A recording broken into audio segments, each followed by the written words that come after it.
ওয়ালাকাদ বা'আসনা ফি কুল্লি উম্মাতির রাসূলা আন ইবুদুল্লাহা ওয়াজতানিবুত তাগুত।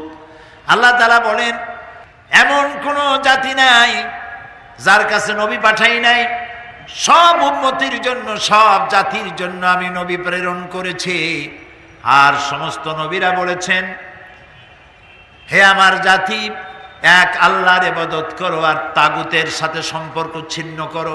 ওয়াজতানিবুত তাগুত, তাগুত থেকে ফিরে থাকো, তাগুতের বিরোধিতা করো, তাগুত থেকে পরহেজ করো, তার থেকে ফিরে থাকো, আর এক আল্লাহর গোলামি করো।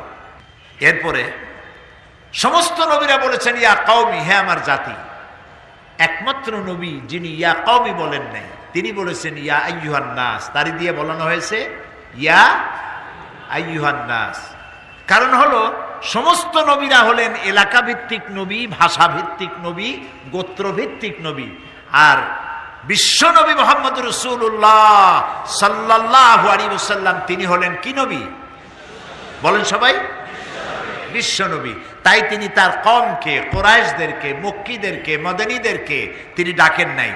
তাকে দিয়ে আল্লাহ বলেছেন ইয়া আইয়ুহান নাস উবুদু রাব্বাকুমুল্লাযী খালাকাকুম ওয়াল্লাযীনা মিন ক্বাবলিকুম লাআল্লাকুম তাত্তাকুন। তাকে দিয়ে আল্লাহ বলেছেন ইয়া আইয়ুহান নাস, হে মানব মণ্ডলী। কারণ রাসূলের পরে আর কোন নবী, বলেন, আর কোন নবী আসবে না, আর কোন নবী আসবে না। লা নাবিয়্যা বা'দি ওয়ালা রাসূলা, নবীও আসবে না, কিতাবও আসবে না। তাকে দিয়ে বলানো হলো উবুদু রাব্বাকুম, তোমরা তোমার রবের ইবাদত করো, দাসত্ব করো, গোলামি করো। কেন? আল্লাযী খালাকাকুম, কারণ তিনি তোমাদেরকে সৃষ্টি করেছেন।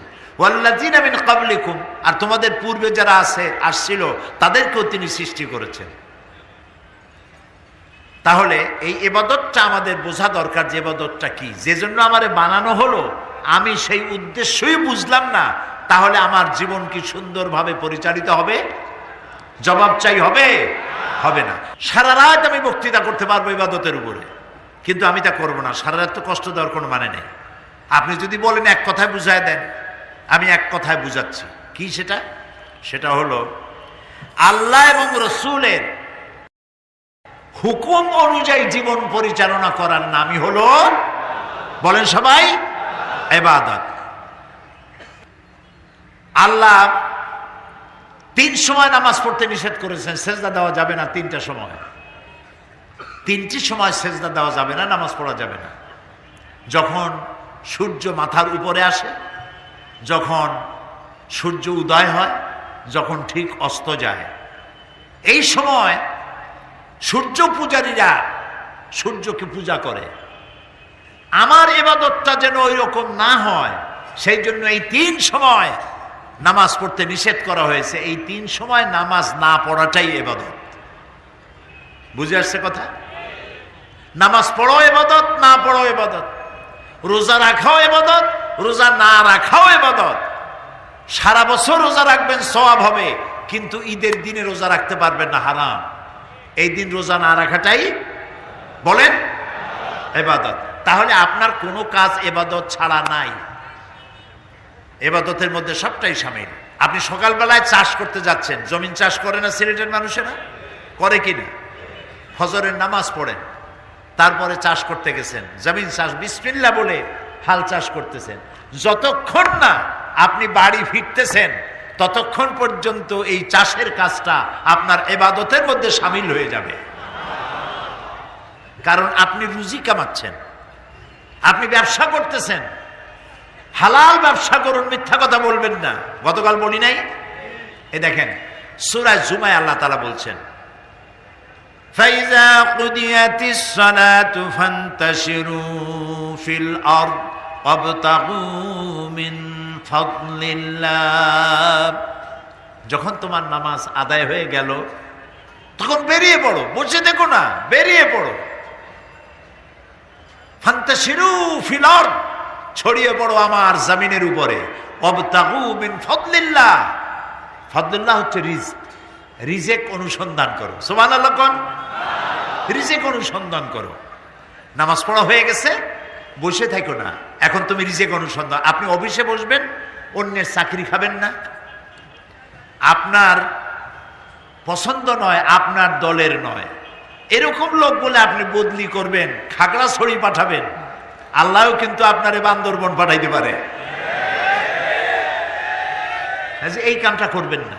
এই রকমের প্রতিশোধ পরায়ণ যারা হয়, আল্লাহ তার থেকে বেশি প্রতিশোধ পরায়ণ, আজিজুন যুনতিকাম। আল্লাহ প্রচন্ড প্রতিশোধ গ্রহণকারী। নমরুদরে জুতা দিয়ে পিটাইছিলেন যে আল্লাহ, সে আল্লাহ কি আছে? আর যারা জবাব দিলেন না তাদের তো ঈমানের প্রশ্ন। সেই আল্লাহ আছে, প্রমাণ হয়ে গেছে না? নমরুদরে যে জুতা দিয়ে যিনি পিটাইছিলেন, সেই জুতা কার কপালে মারছে আবার? সুবহানাল্লাহ। আজিজুন যুনতিকাম। আল্লাহর বান্দাদের উপরে যারা জুলম করবে, অত্যাচার করবে, নিজের ক্ষমতাকে পাকাপোক্ত করার জন্য মানুষের উপরে জুলম আর অত্যাচার যারা করবে, জুতা রিজার্ভ থাকবে কিয়ামত পর্যন্ত। চীনের প্রধানমন্ত্রীর কপালও হয়েছে একটা, জুতার কদর খুব বেড়ে গেছে। প্রিয় ভাই সব, তো আপনি অফিসে কাজ করতে গেছেন, বিসমিল্লাহ নামাজ পড়ে, ফজরের নামাজ পড়ে অফিসের কাজে গিয়ে বসেন, হালাল ভাবে কাজ করেন, কার চাকরি খাবেন না, মাতবাড়ি দেখাবেন না যে আমি অমুক তমুক, আমার চেনো আমি কে? আরে তুমি সলিবদ্দি, তুমি আর কেনা, আজ এসো কাল নাই। মানুষ অতীতকে ভুলে যায়। পণ্ডিত জওয়াহরলাল নেহরু কোন দেশের প্রধানমন্ত্রী ছিলেন? একবার তিনি পাগলা গারদ, পাগলদের হাসপাতাল দেখতে গেছে। উনি তো টুপি পরতেন, কিস্তি টুপি মাথায় ছিল, গান্ধী টুপি, হাতে ছড়ি, শেরওয়ানি আর পাজামা পরেছেন, সবসময় এগুলি পরতেন তিনি। পাগলরা দেখছে তো ভদ্রলোকের মতোই তো মনে হয়। তো পাগলরা জিজ্ঞেস করছে, তুমি কে? এক আত পাগল, পুরা পাগল না। তুমি কে? তো বলছে, আমি তো, আমার চেনো নাই, আমি ভারতের প্রধানমন্ত্রী পণ্ডিত জওয়াহরলাল নেহরু। পাগলে কয়েছে, এরকমের লম্বা লম্বা কথা আমরাও বলছি, থাকো আমাদের সাথে কিছুদিন, তোমার মাথাও ঠান্ডা হয়ে যাবে। তো প্রথম প্রথম একটু মাথা গরম হয়, তারপরে আস্তে আস্তে ঠান্ডা হয়।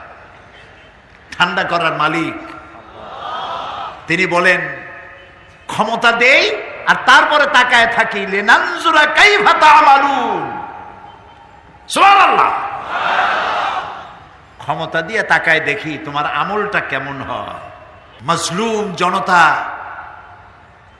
যখন অত্যাচারে অত্যাচারিত হয়ে চোখের পানি ঝরাতে থাকে, ঘর দিয়ে বাইর হইতে পারে না, গৃহবন্দী, নজরবন্দি, কথা বলতে পারে না, প্রশাসনও ভয়ের চোটে অ্যাকশন নিতে পারে না, এই দুরবস্থার যখন সৃষ্টি হয়, আল্লাহ রাব্বুল আলামিন তার গোলামদের, মাজলুম গরিব বান্দাদের চোখের পানি বরদাস্ত করতে পারেন না। গোসায় আল্লাহর আরশ তখন থরথর করে কাঁপতে থাকে। এবং আল্লাহ যখন অ্যাকশনে যান, ইন্না বাতশা রাব্বিকা লাশাদীদ, প্রথমে ঢিল দেন, ওয়ায়ামুদ্দুহুম ফি তুগয়ানিহিম ইয়ামাহুন। আল্লাহ প্রথমে ঢিল দেন, দেখি কদ্দুর পারো, দেখি কদ্দুর পারো। তারপরে যখন সীমা লঙ্ঘন করে, এরপরে জুতা। সুতরাং আল্লাহ রাব্বুল আলামিনের ইবাদত শুধুমাত্র নামাজ রোজায় না। আপনার ইবাদত, ওই যে চাষ করতে গেছেন, ওটা ইবাদত। আপনি রিক্সা চালাচ্ছেন, ওইটা ইবাদত। আমি তো আমার আলোচনায় বলি যে রিক্সা যে চালায়, ওর থেকে হালাল পয়সার কাজ। একটা পয়সা তো ঘুষ খায় না সে, ওর রিক্সাওয়ালার ঘুষ দেবে কিনা?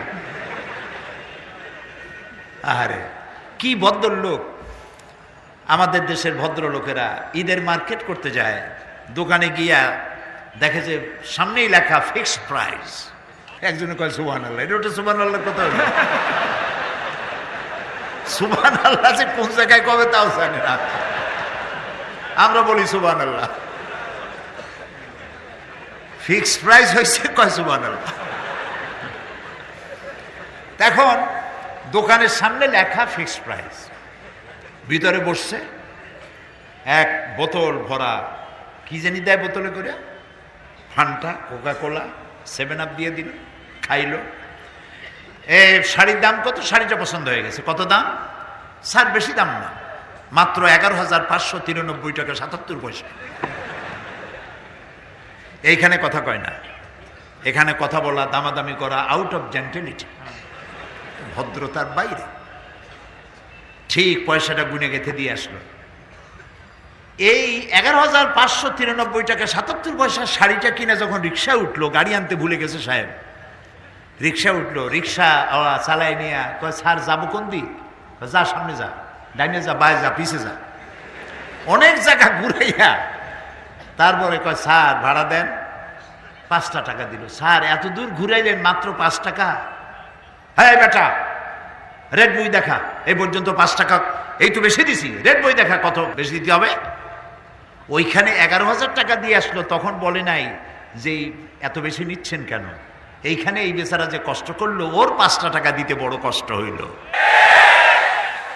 আল্লাহ রাসূল বলেছেন আল কাসিবু হাবিবুল্লাহ, সহস্তে যে উপার্জন করে খায় সে আল্লাহর বন্ধু। কাজী যে ব্যক্তি ঘুষ খায়, ডিসি হোক, এসপি হোক, অথবা এমপি হোক, মন্ত্রী হোক, যেই কেউ হোক, তিনি যদি হারাম খান, আল্লাহর কাছে আপনার মতো মন্ত্রীর চাইতে রিকশাওয়ালার মর্যাদা লাখ কোটি গুণ বেশি। ওই প্রেসিডেন্টের চাইতে যে প্রেসিডেন্ট হক কথা বলতে সাহস পায় না, দুরন্ত সাহস নিয়ে পরিস্থিতি মোকাবেলা করার ক্ষমতা রাখে না, কাপুরুষের মতো পালায় যায়, সে প্রেসিডেন্টের চাইতে এই রিকশাওয়ালার দাম অনেক বেশি। কাজে হালাল ভাবে রুজি কামাচ্ছেন, এটা ইবাদত। আপনি আপনার মাছ কিনেছেন বাড়ির জন্য, এমনকি আপনার স্ত্রীর জন্য একটা ব্লাউজ কিনেছেন, সন্তানের জন্য একটা প্যান্ট শার্ট কিনেছেন, এ সবটা ইবাদতের মধ্যে শামিল, যদি পয়সাটা হালাল হয়। যদি পয়সাটা হালাল হয়, এ সবটা ইবাদত। সুবহানাল্লাহ বলবেন না?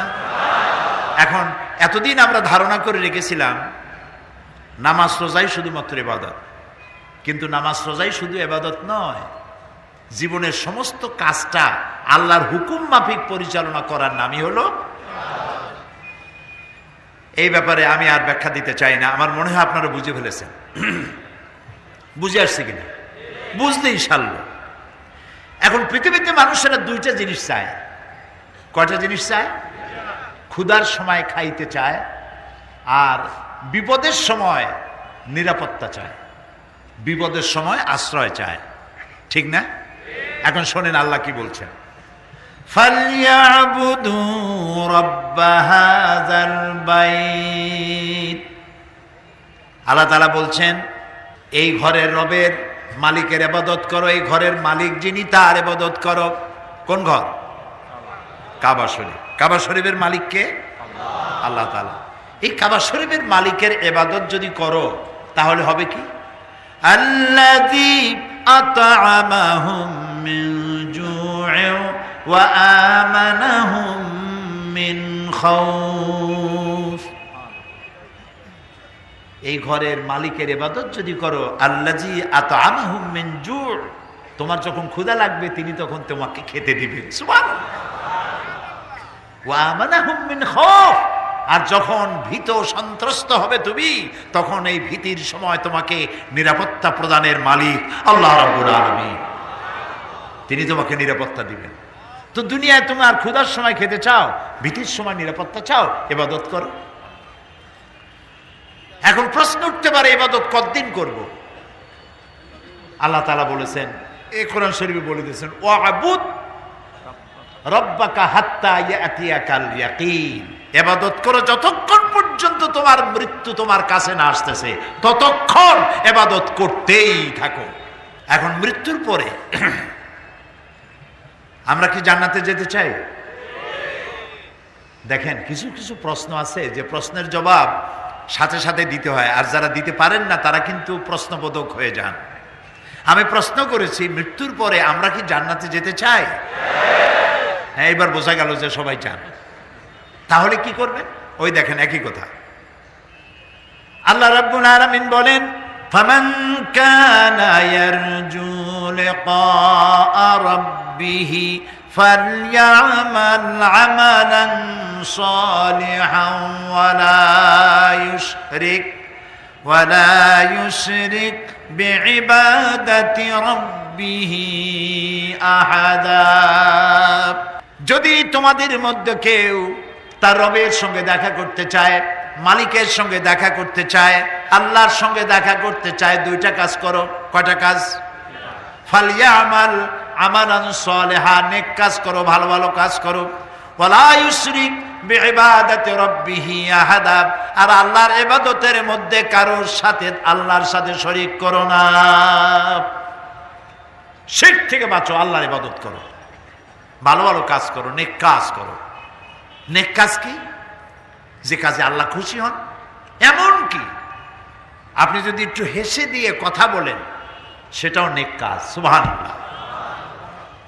নবী করিম সাল্লাল্লাহু আলাইহি ওয়াসাল্লাম বলেছেন, হাসি মুখে যদি কথা বলো, একটা সাদকা দেওয়ার সমতুল্য সওয়াব হয়ে যাবে। আহারে, কত সওয়াব পথে পথে ঘোরে, আমরা ধরতে পারি না। তো আপনার আমার সব কাজ হলো ইবাদত। ভালো কাজ করেন। ওই যে বলছি, রাসূলুল্লাহ বলেছেন হাসি মুখে কথা বলবেন, তো একটা কি হবে? কন্যা, একটা সদকা দেওয়ার সমতুল। আচ্ছা, সদকা কি দিয়া হয় সিলেটে? মুরগি দিয়া সদকা হয়? হাঁস দিয়া? কি দিয়া? নিম্ন, একেবারে সর্বনিম্ন কি দিয়া সদকা হয়? আরে কপাল, তাও কয় ডিম দিয়ে বলে সদকা। এইগুলো শিখাইছেন আপনারা? ওরা বলছেন আমরা এটা শিখাই নেই। আরে ভাই, ডিম দিয়া সদকা হয় না, মুরগি দিয়া সদকা হয় না, সর্বনিম্ন একটা ছাগল। কি ফতোয়ায় সর্বনাশ করছে, ডিম দিয়া সদকা দেবেন? নাউজুবিল্লাহ। তো সর্বনিম্ন একটা ছাগল। একটা ছাগলের দাম কত বলে? 3000 টাকা। 3000 টাকা খরচ করে একটা ছাগল সদকা দিলে যে সওয়াব, আল্লাহর বান্দার সাথে হাসি মুখে কথা বললে সেই সওয়াব। সুবহানাল্লাহ। অনেক লোক আছে হাসতে পারে না, খামোখাই গম্ভীর, খানিকটা কুম্ভীর টাইপের, কথাই কয় না, এত মুখ মলিন, মনে হয় যেন তার বাপ দাদা 14 গোষ্ঠী গতকাল কলের হয়ে সব মরছে। আরে ভাই, আপনি উপকার করতে না পারেন, হাসি মুখে কথা তো কম, এটাও সওয়াব। আল্লাহ বলেছেন মানুষের সঙ্গে ওয়াকুলু লিন্নাসি হুসনা, মানুষের সঙ্গে সুন্দর সুন্দর কথা কও। সুবহানাল্লাহ। ইবাদত রাস্তায় রাস্তায় ছড়ানো, পথে ঘাটে ছড়ানো, আপনি সংগ্রহ করতে জানলেই হইল। সুবহানাল্লাহ। আচ্ছা, তাহলে আমরা ইবাদতের একটা চৌহদ্দি বুঝে ফেলেছি, বুঝি নাই? আল্লাহর হুকুম মাফিক, রসুলের হুকুম মাফিক জীবন যাপন করার নাম হলো ইবাদত, আর এইটা না করার নাম হলো নাফরমানি। এটা না করার নাম হলো নাফরমানি।